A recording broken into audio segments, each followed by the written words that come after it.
Hi, welcome to Coco's World, where we dive deep into knocking life the F out. I'm your host, Carlisha Stokes.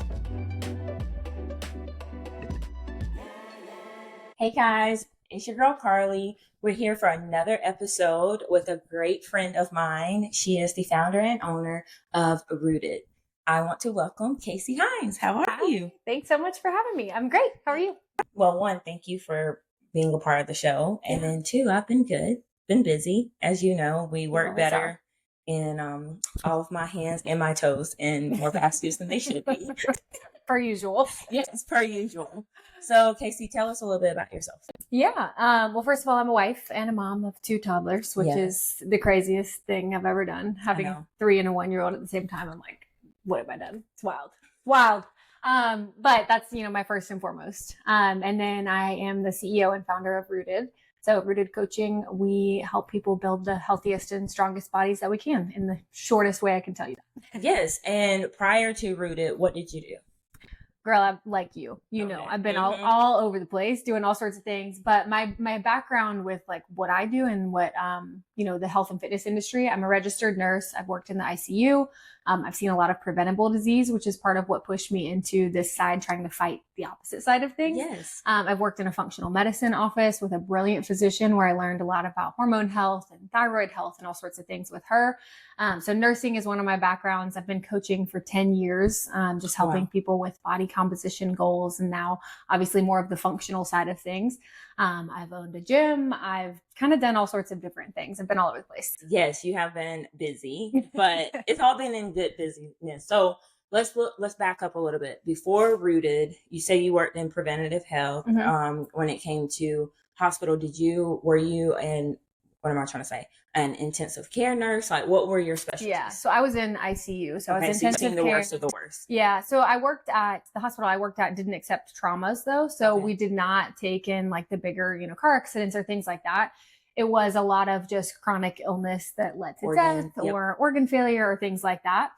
So really sad cases. And unfortunately, a lot of what I saw in that type of unit was like lifestyle choices and how it led to that point. Now, obviously that's not everybody, not everything is preventable, right? At all. But a lot of what I saw was, and so that's what kind of pushed me starting to think about the other side of things. So with that being said, do you feel that when you say everything is not preventable, do you believe in some things can be naturally hereditary? Yes. Okay. Absolutely. Can you go in a little bit more of that? Yeah. Well, I mean, there's multiple things at play in every body. You have a genetic predisposition. There are things that are absolutely hereditary. Right. But we bring the lifestyle factors in. And if we don't have good, solid lifestyle choices, factors, things like that, it's going to make that genetic predisposition potentially come out worse. Okay. So lifestyle is always going to play a role, or majority of the time going to play a role. But we hear about, people that are marathon runners and healthy and eat perfect and get cancer. Yeah. Or things like that. So there are plenty of things that are not going to be preventable. Right. So we just have to look at all of the things. And then of course there's plenty of disease where it is just lifestyle related. And so it all kind of plays together. And how many years total? I know you've been a nurse for over 10, right? Nurse for, how old am I? 33? Nurse for 8. 8. Okay. So how many years did you actually work in that setting before you transitioned to becoming the owner of the gym and now Rooted? Gosh, it was 2 years in the hospital. And then I was in functional clinic for like 3 or 4 years. Okay. What did you love most? Oh my gosh, it's hard. I do miss bedside sometimes, which is hard to say. Not many nurses say that. But I miss it sometimes. I loved the families. I loved being able to comfort a family, whether it was good or bad news. That's something that I think, empathy and being able to sit with someone in the shit was something that I weirdly liked because I felt like I was good at it. And then with the functional clinic, I mean, I just loved where I worked. I loved the doctor I worked for. She was awesome. It was just a fun place to be and we did some cool stuff. That's awesome. And it's so nice to hear like how you found, I guess, gratification in both settings, which they were tremendously different, it sounds. Yeah. And then now that you are, let's talk a little bit about like your ownership into the gym. How did you go from being a nurse, a bedside nurse, working in, transitioning over to functional medicine, or more the holistic approach to owning a gym. Night and day. I know. I'm all over the place. I appreciate it though, because I'm the same way. I'm a nurse, and then I also was a personal trainer. I also taught at a 9 rounds, and I just was always trying to help people with You taught at a 9 rounds? Yeah, girl. Girl, you used the box. You did? I did. Let's go spar? Yeah, no, seriously, I did not know that. Yeah. So I just have always been hands in fitness of some capacity. Started coaching at the gym, at the CrossFit gym that we went to, and then ended up going into ownership there.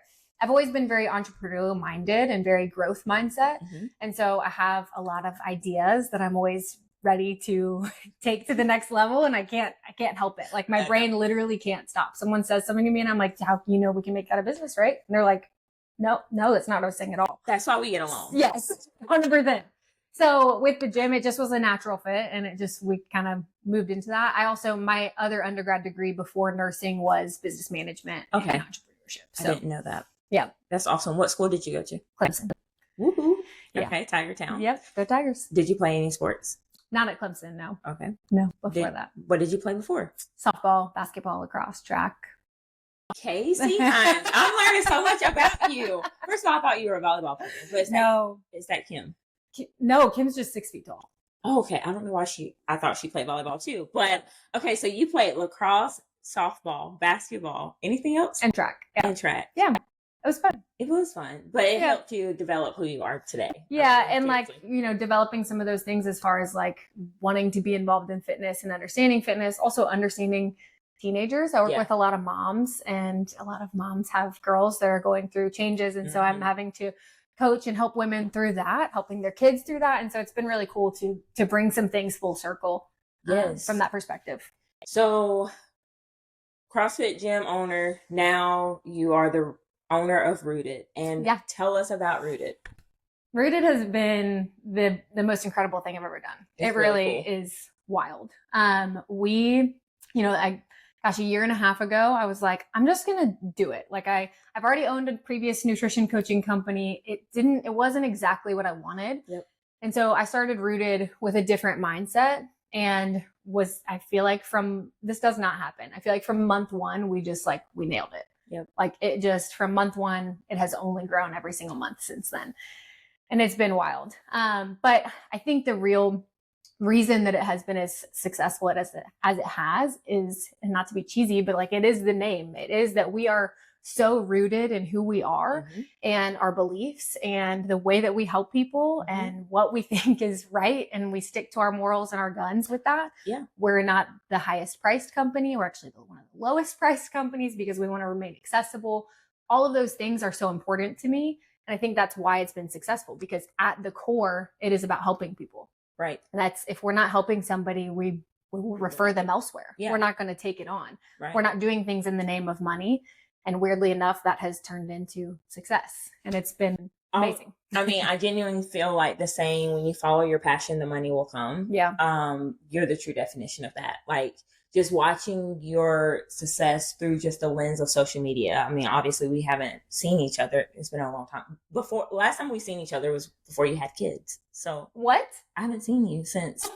Yeah. 3 years. Yeah. That's crazy. Time flies. And literally we were 10 minutes away. Now we're 2 hours away from each other. But it's just crazy to see when you follow your passion, even when you, like you said, you didn't know what was going to come out of it. And then eventually month 1 in 30 days, you nailed it. It's letting you know that you're walking in the purpose that you're meant to be. Yeah. And that's so beautiful. Yeah. It's been crazy. So basically what we do, and you obviously know this, but we help people become the strongest, healthiest version of themselves. And that looks different for everybody. Everyone has different goals. Mm-hmm. So we're really big on there is no one size fits all. Yep. We don't have a template. We don't do meal plans. We don't do everyone follows the same diet. And that's everyone's biggest question, especially I think, social media it's everywhere with nutrition. You log on and you need to do carnivore, but then the next day you definitely cannot also have sugar, and you also need to be a vegan while you're carnivore. So make sure that you figure that out. And it's confusing. Mm-hmm. And so we really dive in and help people understand that there's no one diet. And if someone's pushing an extreme like that, They're trying to get followers. They're trying to sell you something. Yep. That's it. There's no There's no really in between. Like no diet. There's no one answer for everyone, and we help people find their answer. So what is your process? Like if a new client is coming on, what is your process? And I know that every client is different, but do you have a pretty much same process for all new? So everyone's going to do the same intake paperwork. I'm going to do a 20-30 minute phone call with every single client. Then their coach, whoever their coach ends up being, is going to do a 30 to 60 minute phone call. So the biggest thing, and that might sound daunting to some people, but it's fun. We have a blast on these calls. We're not boring. We're fun. So but we really want to know our clients. We're not just going to look at like your height, weight, and whatever your goals are and throw some plan at you. That's where most places miss the mark, or that's where an AI coach can't help you, or an app can't help you. We take into account the whole human. And then from there, we go forward and build our plan. So there is no like one size fits all, but we look at the same questions for every single person. What does their day-to-day look like? Do they have kids? Do they not? Do they work? Do they not? So many things go into what our capacity is. Right. If I see that someone is to the absolute brim, they're not going to get 40 new goals. Like you would fail. Right. So that person might have one goal to tackle this week and then one goal to tackle after that. Your type A achiever who doesn't have kids yet and has a ton of free time, they might get 50 goals and they're going to knock them out in week 1 and be like, what you got next? You know? So I think having the emotional intelligence to understand people and what do they actually need. Yes. So with the plans, nutrition wise, some people track their food. Some people do a more like meal plan designed approach. Some people have a different set of guidelines, whether it be hand measurements, whatever. We have a ton of tools up our sleeve as far as where we start someone with food. Yep. And then we write people's workout programming as well if they want it. People don't have to utilize that part. And then we dive into supplements as well if needed. Wow. So it's pretty much a full body, reset. Yeah. That's really awesome. So how do you not get burnt out with being a coach for yourself, a mom, a wife? Like, how do you juggle it all? Yeah. I think that it would be really easy to be like, oh, I'm just like doing it all and I'm crushing it. And I'm not. Yeah. It's hard. Yeah. And there's no like, yes, I have to get it all done. Like we all feel like we have to do it all. And I tell my clients, you're not going to do it all. I don't want you to be perfect. Yep. And so I have to preach that back to myself. So my biggest things are, what are my non-negotiables for the week? So what is most important to me? So there's the obvious when it comes to business, I've got these things that have to get done. Like they have deadlines. Yep. So those go to the front. So I'm always prioritizing that way. And then I look at my calendar and I put my family stuff in my calendar. And I know that sounds cheesy to some people. I do too. Yeah. But like, if to me, development with my kids, she's 3. I want her to start learning to read and all of those things. So we sit at this desk and every day we do a lesson. So like, that's a non-negotiable for me. Right. Could I be working instead of that? Yeah, for sure. But like, what's more important to me? So all of those things on Sundays go into the calendar for the week. The non-negotiable, most important things. Paul and I have a date night every Thursday, no matter what. And those things are just like blocked. Yep. So systems have to be put in place in order to balance all the things and therapy. Therapy is really therapy is huge. Yes, I appreciate you saying that. I think women especially, we are just wired to do it all, especially as moms. Like it's our nature. It's innate. And so I think sometimes telling ourselves and telling other women that like, you don't have to do it all. I don't want you to do it all. So yeah, is that a good enough answer for the question? No, that was perfect. I don't do it. No, but you do it. But you have found your way of doing it. I mean, we're kind of similar in that area. I put everything in my calendar. My calendar looks like a train wreck when you open it for each week, but it works for me. So that's all that matters. Yep. And Shelby will say like, do you have to put everything? And I'm like, literally, I put everything because it won't happen. And it causes me like anxiety when I'm not able to cross it out. So if it's there, it's already a goal that's been accomplished because I know I'm going to accomplish it so that I can cross it out. Yep. So, but some people that does not work for. No. So it's like, we have to figure out what works for someone, because other people are gonna be listening to this and being like, well, should I try that? And they're gonna try it and it's not gonna work for them. Yeah. So it's like, you have to find what works best for you. Definitely. And then so you go on date night every week. I love that. I need to start prioritizing that, actually, because we used to do that when I worked a normal 9 to 5 job. But now as an entrepreneur, I just feel that there's always something to be done. And obviously the house needs to be, taken care of, or we need to meal prep together so that we can have our meals for the week, and actual slow down time of connection, just the two of us. I need to prioritize that. So has this been a non-negotiable since day one of being married, or this is newer? Well, a couple years now, I guess, probably since we had Ray, our daughter. We just saw a need for adult conversation. I don't know that we would be in a good place if we didn't have that, honestly. Right. And that's just full transparency. Marriage is hard. It is. And when you have 2 small kids, like if we were not setting aside time to speak, or especially, I mean, with running a business, everyone's busy. Like if we're not putting aside that time, I don't know that we would be in a good spot. Yeah. Because when we sit down and talk on those Thursdays, I almost every time have the thought in the back of my head of like, man, if we weren't doing this right now, I would have forgotten all of these things to tell him. I would have not have told him like so many different things, and you just let it pass and you move on with life, whether it's important, not important, emotional, connect, whatever it is. Yeah. We would have just brushed right past it. So I now see that like it has to happen. And then we do couples therapy too, just to, just keep the oil in the car. Like it needs it. You need it. I mean, that is true. The budget is couples therapy and individual therapy. I know. And everyone, it's funny, the taboo around it. People are like, oh my gosh, are y'all okay? And I'm like, yeah we're lucky. Actually, we're better. Yeah. But that's one thing with her. She's like, that non-negotiable date night has to stay in. Communication has to be there. I need to incorporate that back in our life, honestly. It's just, I don't know, like I'm very type A too. So no, you girl, bam. And I'm like, okay, I have these meetings, I have this going on. And then, our schedules honestly are just so busy because right now I've been traveling a lot. And, I'm like, Carly, it's no excuse, because at the end of the day, I wouldn't be able to be the person that I am without having my partner. And so I need to make that equally as much of a priority, because it used to be there. So I really appreciate that, because with you having 2 small kids and your business and a house and all this stuff, like it's no excuse for you. So I need to prioritize it. Yeah, we all do. It's hard. I get it though. It's hard. So how do you prioritize time for yourself? Similar situation. Okay. Time's not going to just appear. Mm-hmm. So I've got to make it. I've got to figure it out. I think one thing is I do get up before the kids. That does not work for everybody, but for me, I get up at 5 and the kids get up at like 6:45. Okay. That's an hour and 45 minutes of quiet time. Mm-hmm. Even if that's me getting dressed and ready, getting their lunches ready. Well, Paul gets lunches ready, so I'd be lying if I said that. But, like doing our stuff in the mornings, but I have at least those little bits of quiet time where I can dive into a devotional or whatever I want to look at that morning. But the other one is a lot of people aren't going to like this one, but I'm really strict with social media time. Yep. People don't realize how much time they actually have. If you go look at your screen time numbers. Yes.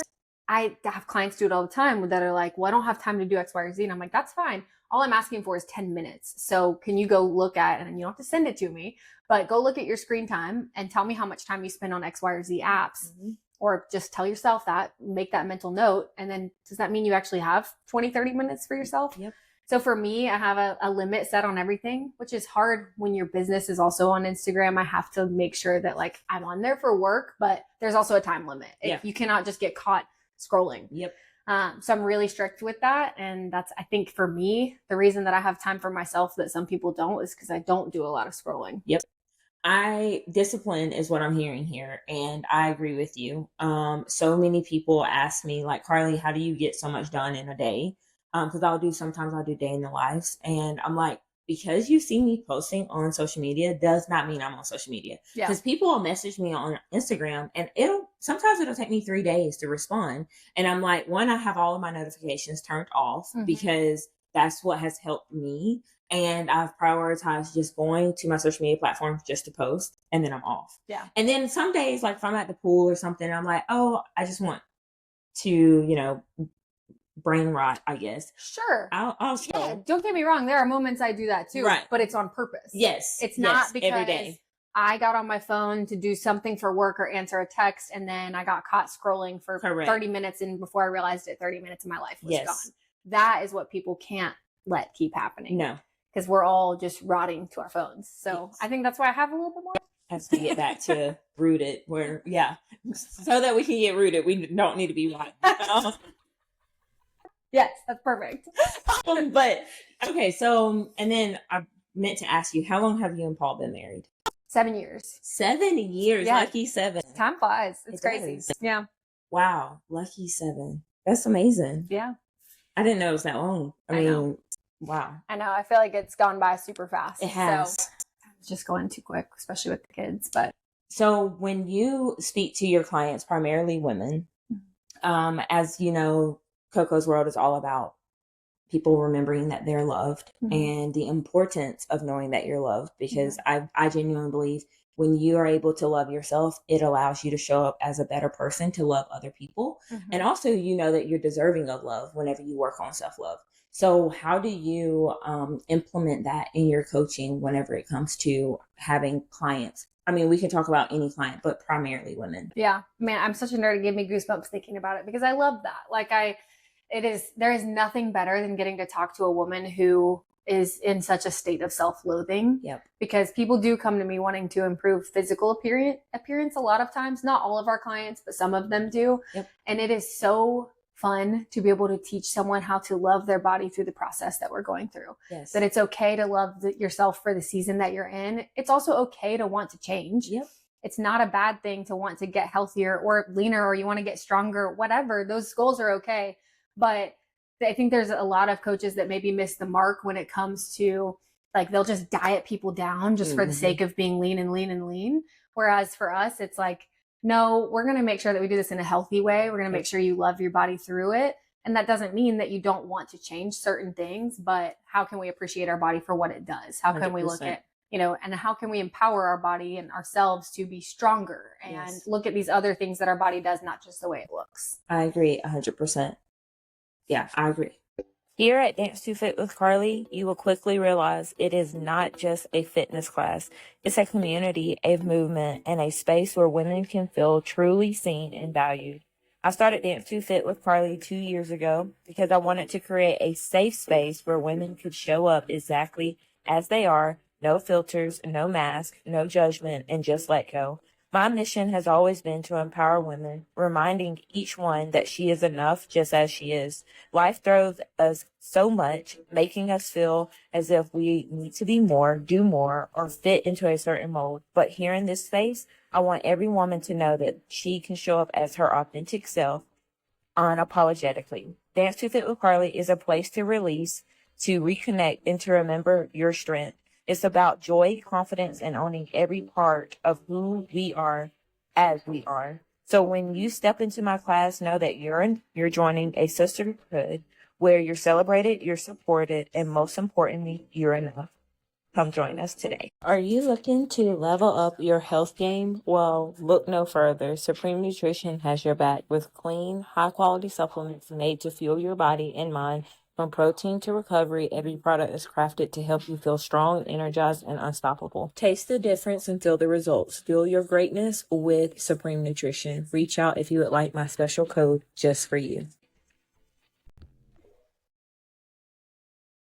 Okay, so with self-love, and that's one thing that I've realized is I talked about this on another episode of like how many people actually have body dysmorphia. And how it breaks my heart genuinely, because I'm like, one, I thank God that was something that I've never really struggled with.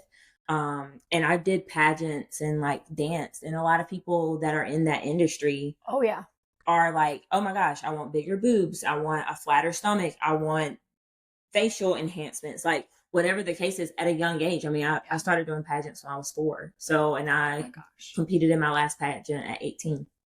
And my mom begged me to continue, and I just couldn't, because a lot of people that I grew up competing with, they completely did not look themselves at 18. And now that I'm 30 and I see those people and they've had like 4 or 5 different cosmetic surgeries, and I'm like, wow, this is seriously deeper. It's a deeper rooted thing than just, I want the appearance of what the outside world looks like. So, as a coach, like I'm just as an average person, it breaks my heart. But like, I know that you've heard and have probably seen way more scenarios than I have. And as a coach, like, what piece of advice do you give to people that need to work through that? One, I would probably say therapy. But the number one is therapy, because it's not really my job. But really, like, at the end of the day, I am there for them as a person who is empathetic and tries to understand them. So the first thing is like really listening, and every scenario is going to have a different piece of advice. Yes. But I think the biggest thing for most of the women that I work with is telling them, like, you're doing the things in order to help yourself feel better. And that's all you can lean on right now. Yeah. You know, we can't, the people that are like just self-sabotaging every single day because it's not perfect yet or it's not better yet. Like, you can only do so much in one day, and it's not much is going to change in one day. So you have to be able to lean on the fact that I'm doing everything that I can to feel my best. And that has to be enough. Definitely. And then the other thing is, like, I mean, you know me, I'm a hype girl. So I will easily, I'm like, send me a picture. Like, let's talk about all of the amazing things about you, because I will do it. And we will, and it's not, and I don't say that in a way that's just like fake. Like, I'm 100% honest, like talking to them about the things that do make them beautiful. And sure, there are things that you want to change, whatever. But we like, do. But like, let's talk about how amazing you are as it is. Yes. So I am their biggest hype girl, and they know that. I love that. I absolutely love that about you too. Because she is a great hype girl. Okay. I used to we should build each other up. We should talk about that more, of how far we could be if we actually was in each other's corners versus taking each other as competition. I love the fact that you and your best friend are now part of the same company. Like, you know, why have your own entities when you can come together, and because you both are serving the same purpose of wanting to help and save people. So no sense in competing. Like, there's neither of us need the name or the fame or whatever it is. And I think a lot of women would be a lot further if we just let go of that. And not even just professionally, but like in your friendships and in things like that. Like, I can't imagine competing with each other in anything. No, you know? And my dreams are not my friends' dreams. So when I see them like excited and excelling, I'm actually excited for them. I'm not envious. I'm not like, you know, I'm starting my own business right now. So a lot of my friends are knee deep into like their careers because we're all in our 30s. And, you know, I had this one friend, she like called and was like, yeah, I literally just got my dream car. And I'm like, I'm so excited for you, because I remember whenever I got my dream car and how excited they were, but we were in two different phases in our life, you know? So I agree with you. I just think we could be so much better, like so much further as species, as women. If we just cheered each other on genuinely, than being like, oh yeah, this is one other thing that they're bragging about. I hate it. Okay, so let's talk about thirst traps for social media. Okay. So, as a coach and as a married woman and as a mom, this is a threefold question. Okay. First question is, how was it finding your pink back? You know, being a mom, obviously carrying two beautiful children, bringing them in the world. I'm not sure if you experienced any postpartum situations, but a lot of women have a hard time being comfortable in the skin they're in after having kids. And one, your body does not look like you've had children, but she has. And I just asked, like, how did you find your pink? How did you get back to yourself? I think one, I was very lucky that I have the education that I do before going into pregnancy and postpartum, because I knew what to expect, what I was going to feel like. But so I'll rewind that. Growing up, I had a mom who never one time said anything about our physical appearance ever. Never mattered if I was 30 pounds too heavy in college. That was a fun time. Doesn't matter if I didn't have on makeup. Like, she never talked about it. And so none of us have ever looked at ourselves, and I speak for my sisters too, and been like overly obsessed with the way that we look. So I think that it starts from when you're young. So for anyone who's a mom, I just urge people to don't pick yourself apart in the mirror in front of your kids. Like, don't talk about body image in front of your kids in an unhealthy way. So we were really lucky that I was set up for success from that perspective. So I personally, like, I know how to get myself leaner if I want to. I know how to I don't know, be a little more comfortable if I want to. I don't really care Right. about the aesthetic one way or the other. That is an anomaly. And I know you said you haven't really struggled with a lot of body dysmorphia either. So that's not the norm. Right. Most women do. So I was lucky to have that in my corner. I was lucky to have the education in my corner. But it was still hard. Like, you know, your stomach is a waterbed, it feels like. It's just the craziest thing to be like, I went from like feeling like tight and fit to like, I feel like a waterbed. But I had to just know, for me, like, that is a season. Yeah. Like, look at and appreciate what my body had done. And I say it to clients all the time, and I know it's easier said than done, but my body did something incredible. Yes. It's not going to overnight just be back to where it was. It's never going to be back where it was. I'm never going to look like I did before kids, and I'm okay with that. I don't really want to. Right. I love the body that I have now because it's badass. I birthed 2 children without medication, and just that to me, I'm like, I don't need to look like I did before that, you know? So I wish that more women understood that it's going to take time. Yep. People try to diet right away postpartum. And like you said, did I struggle with, I didn't have any like anxiety or depression. I was really focused on being well fueled and taking care of my body through postpartum. Now that doesn't make me exempt from it. Plenty of people still struggle with that. But a lot of women try to diet so quickly, and that can lead to or exacerbate some of those other postpartum issues as far as depression, anxiety, other things, because now I'm not only having all these chemical imbalances in my brain and hormonal imbalances, but now I'm starving my body, and now I'm really in fight or flight. Right. So a lot of women just try to diet too soon. I didn't diet for a year after I had our second baby because I just focused on healing and building my muscle back. So I think that is the only thing that kept me sane through the end. And I like that, though. I think I've already told you this. I'm very, very afraid of childbirth. I'm not really afraid of anything else when it comes to being a mom or like carrying a baby, but it's the childbirth process.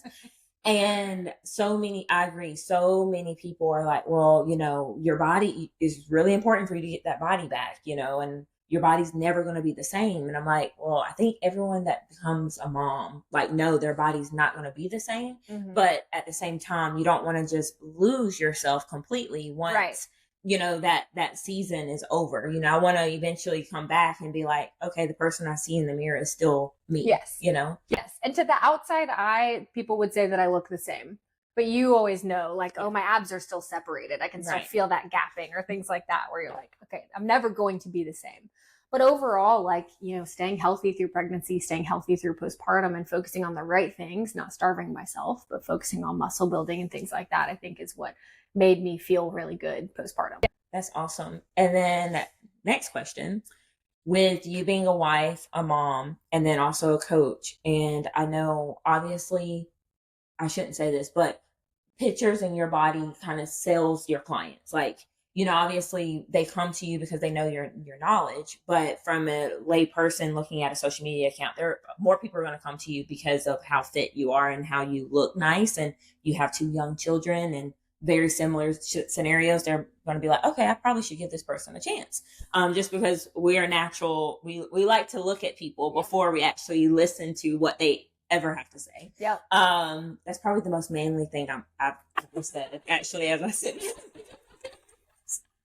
most men look at a woman. They're like, yes, you look so nice, and don't even know if you have any type of intellect or at all. So, but I mean, beauty and like social media, that's what sells on there, right? So someone once was talking to me about, you know, whether or not I'm being a thirst trap versus, because I have my dance company. Yeah. And women come to me, one, they want to feel good. And that's the whole point, is I'm like, you know, the outside world is what it is, but when you come to this studio, it's like going to the club. You let your hair down, we're going to dance it out, and you're going to fill your heart with positivity and confidence and self-love, and then you're going to walk out so that you can empowered, so you can conquer the world. But people come to me because they're like, well, Carly, even though if I have a straight nutrition process and and I go to the gym, dancing is not the only thing I do, but they come to me because of my body and because of how I look from a outer appearance, and that encourages them, you know, Carly, what do you do for your arms so that you can have muscles, and blah, blah, blah. So someone told me, Carly, I feel like you post your content, because I posted a video for the first time in a bikini. I've never done it in my entire life. And it took a lot of courage, but my social media manager was like, I genuinely think you need to start selling like more authentic stuff than stage stuff. So I did it, and Shelby was my hype woman, and she was like, you should do it, babe. And I was like, I'm so afraid that they're going to view this as thirst trapping. And literally I did. I had a couple comments and was like, how are you selling like dancing when literally all I'm seeing is ass and boobs, And so I sat back and I was looking at a couple of people that I follow that are in like the fitness industry and nutrition yourself. And I'm like, okay, they're posting a picture in a bikini. Do people feel the same way? And how do you overcome that? Because personally, it made me feel uncomfortable, honestly, because I'm like, that's not the whole purpose. And if that's what people first thing that they seen, then maybe I did something wrong. No, there's always going to be people that think the wrong things. I mean, look at the amount of trolls that are on every post. Look at someone who has a ton of followers and go to any post. You can go to the the sweetest post ever. It could be them in a bikini, but they're holding their kids and they're at the beach. It's a family photo. Like they should be able to post that. And there will be comments and slurs and all sorts, so it's like, there's always going to be some sort of hater. I will say I will never try to be like sexy in my, you know what I mean? Like my role as a fitness influencer or coach, whatever, I am not trying to be a thirst trap. But if someone sees it as that, that's on them. Like you don't know me, you don't know my business, anything like that. Yes. So I just had to let that roll off really quickly. Okay. The other thing is I do try, like every now and then, I'll post like a picture in the gym or something like that, but I don't want it to be my main source of marketing. I want it to be my clients and I want it to be the experience that they have. So that's more my posts than anything. And then the other thing is I like posting that I have a normal body. Yeah. In a sense of I'm not shredded lean. I still have cellulite on my thighs. I don't have a thigh gap. Right. I like that about myself because could I get myself that lean? Could I lose 15, 20 pounds like some bodybuilder coach told me to do? Sure. I don't want to do that. And I don't want to teach my clients that because I don't want them to live an unhealthy life. I don't want them to have this weird expectation that they need to have such a low body fat percentage that they're going to lose their period. Correct. So I like posting that like, I look normal. Yes. I have 18% body fat. I'm not a 12% body fat walking around with, just absolutely shredded all the time, Yeah. So I almost want to normalize the fact that like, you don't have to be the leanest person ever to just live a normal life and be healthy. Yes. That's more why I like to post those kinds of things sometimes, but there's always going to be haters. And if you think it's a thirst trap, well, comment, give me some engagement. Yeah. And that's so true. I just know that there's other people that they're like, oh, I want to post this because I have progress. Like I have a client, she has done really well. She's lost like 38 pounds and someone made a really rude comment about calling her like an animal when she was running, like she was outside running, and it's taken her a lot of courage to even start back running. God. And coming to the dance classes, and like when she did her first burpee for the first time, she was like, Carly, I did a burpee. I think I can start back running. And I was like, yeah, of course. If you're dancing, you can definitely run if that's what you like. I like running, but be my guest.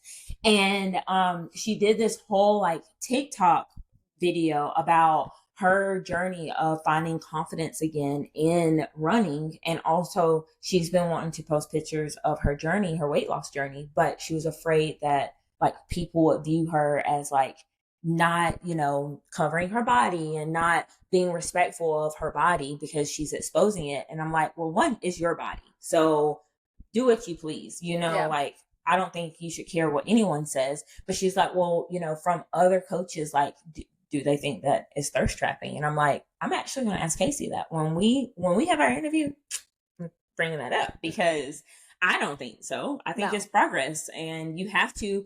I mean, it's like your client sending you pictures of their progress. That's the only way you can really know if you're making the changes. You can see your before and after. Yeah, it's not thirst trapping. Now, are there accounts that are doing that and we all can pick it out from a mile away and every single thing they post is just their half naked body? Sure. But not all of posts are thirst trapping. And I think, it is hard. Sometimes I'm really conflicted with posting client before and afters, or bodies in general, because there's two things that can happen when someone sees that. They see it and they're inspired and they think that's awesome and they want to cheer that person on. And man, that kind of makes me want to make some changes. Yep. That's the goal with those posts, right? Is that like that happens, that left side happens. But the right side is that it makes someone feel like shit. Yep. And it makes them feel like, well, I'm not good enough, or I don't look like that. And so that's my conflict that I really struggle with, is I never want someone to not feel good enough because they've come across something that I've posted and it's of a client before and after. Yep. And so that has been a moral conflict for me. I have continued to post them because I think the power behind them is there. But I always worry about the alternative. There are, but I'm also not responsible for everybody else's feelings either. So it's a catch-22. Bodies are hard. Bodies are hard. Bodies are hard. I'll just say that. So I did ask my IG followers to kind of give me some questions that they wanted me to talk to you about, like fitness myths. Yeah. I think we all love a good myth because people do things, or they'll like, Google used to be my doctor. My doctor has officially told me, Carly, please stop using Google. Just use your doctor. Yes. There's telehealth. You can send me a text message. But please stop. So now we're going to ask an expert in this industry who has had many years of experience from, just your nursing degree and like your experience in that, functional medicine, owning a gym, and then now having rooted. I want to just kind of send off some rapid fire questions. Yeah. Okay. Let's do it. So let's start with the classic stuff. So like, lifting weights will make a woman bulky. Myth. Is it true that you have to do cardio every day to lose fat? No. Myth. Do you need to be sore after a workout for it to be effective? No. What's the truth behind spot reduction? Can you really target fat loss in specific areas? No. Is working out 7 days a week better than taking rest days? No. Do you need a gym membership to get in shape? No. How important is stretching really before versus after working out? So before, you're trying to loosen up, get ready for the workout. Right. Post workout, after you're nice and warmed up, you're trying to deepen your stretch essentially. Correct. So it serves a purpose before and after. Dynamic before and a little more static after. Is it important to take OxyShred? No. So like a fat burner supplement. Right. No. And the thing is true with all supplements. Supplements are there to supplement a diet.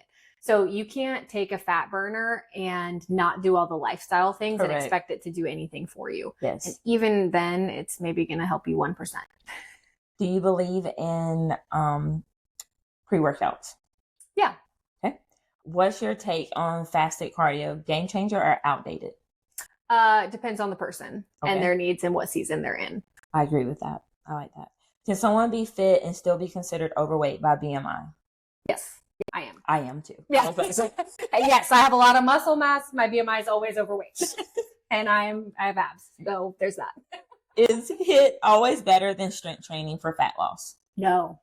Okay. Never. Can we dig a little deeper? Yeah. Okay. It's not better by any stretch. When it comes to fat loss, we're looking at calories in versus out. So I usually would rather create a deficit with food and continue strength training so that everyone wants to look toned, right? Yep. That's everyone's goal. If you want to look toned, you need to keep strength training. So we maintain the muscle. We keep signaling to that muscle. We want it to stay. Just because we're in a calorie deficit, we don't want our muscle to go away. Right. So I would, in fact, say that I would rather people do like low intensity, steady state cardio and strength training and not as much HIIT. HIIT's not bad. Definitely can work it in. Right. But it's not like the godsend for fat loss. I get that question a lot because of dancing, and I only dance 3 days a week just because it helps me with my cardio because I actually hate running. So I would prefer walking, but it's so hot. And then dance, I literally lose myself. So I'm like, I can dance for hours. It's a great way to move your body. Yeah. Yes. But I always, I try to hit the gym 5 days a week. And then I do hot yoga on Saturdays after dance class. But I always tell them, I'm like, I genuinely think if you do anything, you should strength train and then like do low index like cardio such as walking or the Stairmaster.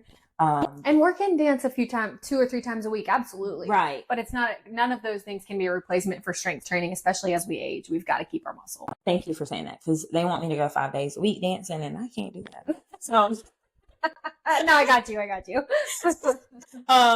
So let's talk about food a little bit. Is eating after 8 p.m. really bad? Are carbs the energy when trying to lose weight? Are they the energy? The enemy? The enemy, sorry. No, they're not the enemy. Okay. Is breakfast truly the most important meal of the day? Or is that a myth? No. Okay. What's the real deal on detox teas, juicing, and quick fixes? Nope. Okay. So, yeah. Anything that is selling you, first of all, your liver and your kidneys detox. That's their job for what they do for our bodies. So a detox tea, not a true, it's lies. We don't need that. So anyone that's honestly, like, I'm not saying all products are bad, but someone who's selling you like a fix, a detox, a fat burner, a hormone fixer, no. I know a lot of people right now are in this season of juicing. What are your thoughts on that? Juicing has pros and cons to it. It removes the fiber because we're taking out the hard parts of it, obviously. So we're not getting the awesome benefits that fruits and vegetables can provide to the digestive system and lower cholesterol. So I don't like that part. It can also really spike blood sugar for somebody who has, that's diabetic. But for the majority of us, we would be fine if we drink a juice. Right. So it can be a great way to get in a lot of micronutrients, but it's a lot of calories for minimal benefit. I would just eat it. And some people do it like for 7 days. Like that's all their. I'm a pass on that one. Okay. I'm a no for that. I'm talking about like the occasional juice. Yes. Yeah. Like no, a juice in the morning. A juice cleanse? No. Okay. Perfect. Thank you. You'll lose weight at the end of it because you'll be at a calorie deficit and you'll gain it right back the following week. So yeah. Not gonna name no names, but can you out train a bad diet? Absolutely not. Is eating clean all the time the only way to see results? No. We all cheat. Yeah, I'm 80-20. Yes. Yeah. I had a Dove chocolate after my lunch earlier today. Period. What's the biggest nutrition myth you wish people would stop believing? Gosh, there's so many. It's terrifying. But I think it's that carbs are the worst. I wish that people would stop avoiding carbs. It's like expecting your car to go without gas. Yes. So even when you're trying to lose weight. Energy fueler. Yep. Are cheat meals necessary or do they sabotage progress? I don't use the word cheat meal. I don't believe in it. I love foods don't have a morality. Foods are not good or bad. Yep. If I have a meal that's off and I don't want to track it, then I don't track it. It's fine. Get back on track the next day. It doesn't matter. Or if you want it to fit within your plan, then I teach people how to make it work. So if I want pizza tomorrow night, which is high fat, high carb, low protein, then my breakfast and my lunch is going to be high protein, low fat, low carb. Yep. So now I've worked it like a financial budget and there should be no guilt regardless of when I work it in, but I don't do cheat meals. Yes. Yes. That follows with the same progress of the next question. Is it okay for people to like take a week off from training and then start back? Yeah. Okay. Yeah. If people need a break from training or they go on vacation or something like that, absolutely. The problem is that if they get out of a rhythm, some people, it takes them months to get back in. Correct. If you go on vacation and you take a week off, come right back the next Monday. Because I see a lot of people feel guilty because I guess so many people have made it like a social norm that when they go on vacation, they're working out on vacation. Yeah. And low-key, I'm one of those people. It helps me. Yeah, I get it. Health. Well, and also like we're rarely off of work. So sometimes going on vacation, I'm more likely to work out while I'm on vacation. Yes. But there are plenty of times, and I tell my clients this in their check-ins, I'm very honest with the fact that like, I missed all my workouts last week. Right. Work got crazy. I was so overwhelmed and something in my life had to give. And it was either time with my kids or my workouts. So I gave up my workouts. So no. You're such a good mommy. You're sweet. Last two questions. Do you need supplements to make gains or hit goals? No. You can get everything you need from a diet, but they can absolutely help and supplement. So. And when you say everything you need from a diet, you're meaning just like just your food in general. Okay, perfect. But if people are looking to make gains and they want to build muscle, I would say that creatine is one of the few things that I'm okay with recommending for everybody unless you have a diagnosed kidney problem. Otherwise, creatine is very safe, very well researched, and can help people build and maintain muscle. That's awesome. I take creatine, so that makes me feel good. Let's go. Why is personalized nutritional coaching more effective than following a viral diet trend? Yeah, I mean, it's personalized to you. And we, at this point, we know our people. I know my clients always think this is funny when I say this, but after like a few months, I know their body better than they do. Yep. I know what to expect when I change something. I know what's going to happen. But figuring out what works for you so you know how you eat for the rest of your life, because how you eat is going to look different than how I eat. And also, like, what are people's preferences? What are culturally? I have a couple of clients in different countries. Their food is totally different than what we eat here. So learning what works for you and your preferences and your body is what's so important. So like, I know that this isn't something for Rooted. Like, you don't have to work with Rooted, but work with a knowledgeable coach one time in your life at least. I have a coach because I need someone to tell me what to do still, because my brain doesn't have time to take that space to tell myself what to do. But I think one time in someone's life, they should work with a coach and get to the bottom of what works for them. Yes. And then last question for myself is, what would be 3 pieces of advice that you would give someone who is looking to hire a fitness coach, or looking to just find themselves getting back on track of reclaiming their life? Yeah. If you needed like simple starting places, it would be to have a lean protein source and plants at every meal. Super simple. That's it. At 3 meals a day. Walk and move your body with intention. So I don't need you to get 10,000 steps a day, but I want you to walk at least a couple times a day and have some sort of movement that's intentional. Whether that's strength training, Pilates, whatever you enjoy.